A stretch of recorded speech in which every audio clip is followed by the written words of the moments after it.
On the front page of the Finder, we're being told by Dr. Angela L. Ada, who's the Director General for the Ghana AIDS Commission, that we have at least 30,000 estimated gays in Ghana, 17% living with HIV/AIDS. Wow. And we know that foremost when we had the incidence of HIV in America, many of them were actually homosexuals. I have to start with you. If we have this number, it means that we have to make sure we have the right mechanisms and frameworks to take care of them.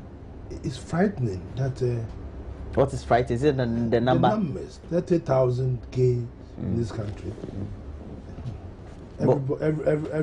Every male is at risk now. Well, not necessarily, but the point that we don't want to acknowledge that they are in the system, but they are. That's what I'm saying. I mean, it's very frightening that this is supposed to be a society where we are very conservative to an extent, and for us to be having the Western style, this is something very akin to the Western societies. And all of a sudden, we seem to be adopting this in 30,000 in the year 2014. Men who have sex with men. Men, 30,000. Straight people. They are not even bisexual. When we were growing up, I mean, men who were behaving like Kojo Besia, as we used to call them. I mean, sometimes have to hide. They were really put in a certain direction, but now it's become something like a norm, and it's become a subculture. And I think what can we do about this? Just to educate our youth to get out of not to embrace this kind of culture. It's all become. God has created a man and a woman, and we are supposed to know what we have to do. But to get to this stage that a man will have an affection for another man, I think our Ghanaian culture is unacceptable.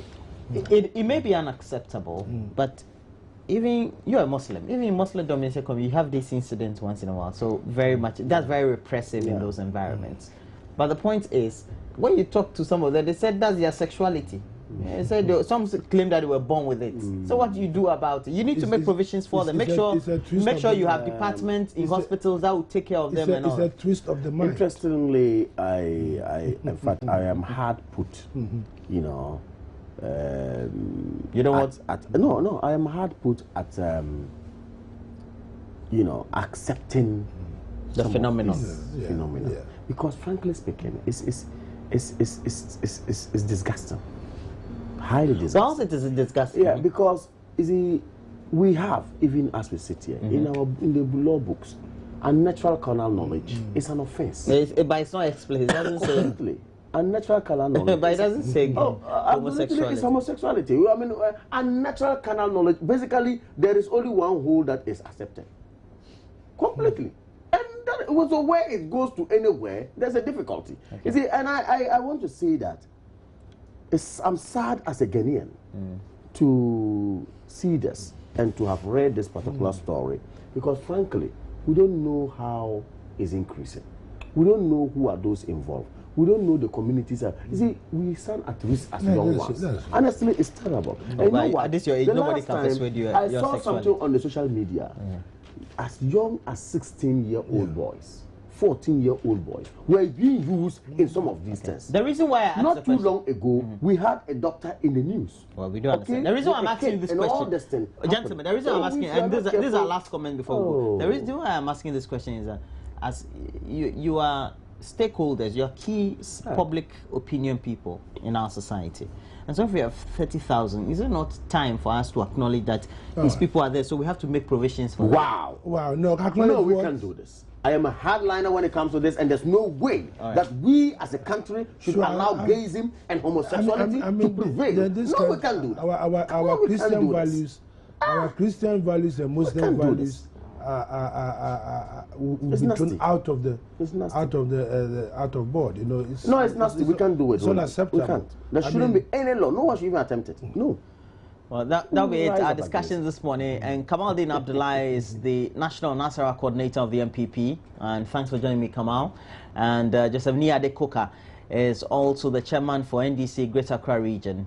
And so far, he's on the campaign trail, making sure that he gets in touch with the over 300 delegates he has to consult with and make sure that they get to retain him as the chairman of the party for the Greater Accra region as they move forward for 2016, where they go to face off with Nana Addo Danquah's MPP as well as the other parties. We have CPP, we're going to have PNC and the other parties as well. Ghanaians will choose between liars and so who says Oh, no. That's no, unfair comment. No, Mr. Oh, Host. Can you withdraw your comment? Ghanaians will choose between those who speak the truth and those who don't speak the truth. Mr. I've Host. withdrawn it. You've withdrawn it. Yes, I just. Mr. Host. You're a law student, so be speaking civil language. Roland. No. Ghanaians will speak between. Roland. Yes. Roland. Okay, sir, withdraw your Roland. I want him to withdraw. I have withdrawn my statement earlier on where I used the word lies. But Ghanaians will choose between truth and untruth. NDC never speaks on truth. I know a party that has the penchant for always speaking the untruth. And Ghanaians will reject them anytime they show their face. Anyway. We're taking a break. But the reason why I'm wearing the puppy is because exactly 100 years ago, World War I started.